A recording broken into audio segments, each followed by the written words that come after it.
We're standing on Roanoke Avenue. You probably hear the cars going by, just a short distance up from 5th Street. We're standing in front of the gate that marked the path that goes into what was the Swedenborgian cemetery way at the back of this property. We're here doing this because that cemetery is now the property of St. John. But the Swedenborgian church has a very interesting history. Emanuel Swedenborg was born in Sweden in 1688.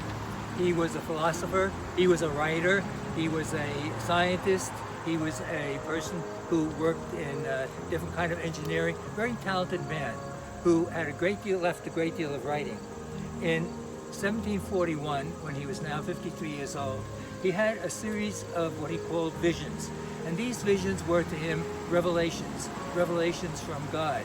The revelations told him that Jesus Christ was the only God. There was not a Trinity as we believe, that there was only Jesus who was the Word, the Redeemer, who was the one who came into the world to save us. He also said that he had a revelation that the second coming that Christians were waiting for also had come. It had come in 1857. And that the second coming, which was a time of God's judgment and bringing Christ into the world, that at that time it was happened already. It was taking part bit by bit. It was taking part only at a time, and that had to be brought about by people working for peace and justice.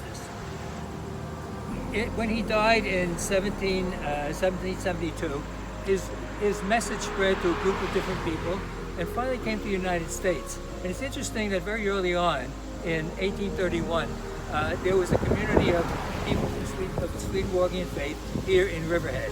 They built a church on the corner of 2nd Avenue and Roanoke Avenue, and the church stood there until the community really died out sometime in the 1920s. Next time, we'll take a look at the cemetery, which is at the back end of this property.